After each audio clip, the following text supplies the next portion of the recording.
இதை பாருங்க, அதை பாருங்க. ஸோ இப்போ இந்த பாருங்களேன், இதுல தண்ணி நிரம்பி இருக்கு இல்லையா? இந்த மாதிரியான நல்ல தண்ணி நிரம்பி இருந்ததுன்னா அதுல வந்து கொசு வளர்றதுக்கான வாய்ப்பு இருக்கு. அதுக்கு டெங்கு கொசு. டெங்கு காய்ச்சல் வந்து இப்ப நிறைய பேருக்கு டெங்கு ஃபீவர் வந்துட்டு இருக்கு. டெங்கு காய்ச்சல் வந்து அதுக்கு மருத்துவம் இருக்கான்னா ஆங்கில மருத்துவத்துறையில இல்ல. அப்ப எப்படி ட்ரீட்மெண்ட் பண்றாங்க அப்படின்னா வைரல் ஃபீவருக்கானது பேராசிட்டமல், பெயின் கில்லர் இந்த மாதிரி தான் ட்ரீட்மெண்ட் பண்றாங்க.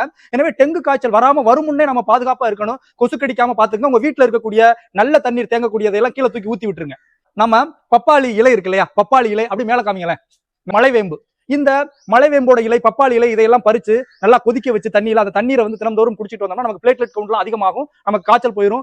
கபசுர குடிநீர் எடுத்துக்கலாம், நிலவேம்பு கசாயம் எடுத்துக்கலாம். இதெல்லாம் இயற்கை முறையில இந்த டெங்கு காய்ச்சலை ஒழிக்கக்கூடியது. நீங்க மருத்துவர்கிட்டையும் கண்டிப்பா போகணும். ஏன்னா இந்த டெங்கு காய்ச்சல் யாரை சீரியஸா கொண்டு போகும், யாரை வந்து பாத்தீங்கன்னா ரொம்ப ஒண்ணுமே சிலவங்களுக்கு டெங்கு காய்ச்சல் வரும், சிலவங்களுக்கு ஒண்ணுமே பிரச்சனை இருக்காது, சாதாரண காய்ச்சல் மாதிரி வந்துட்டு போயிடும். சிலவங்களுக்கு பெரிய பிரச்சனை ஆகி பிளேட்லெட் கவுண்ட்லாம் ரொம்ப கம்மியாகி அவங்களுக்கு வாந்தி, மயக்கம் இதெல்லாம் வந்து ரொம்ப சீரியஸ் கண்டிஷன் கொண்டு போயிடும்.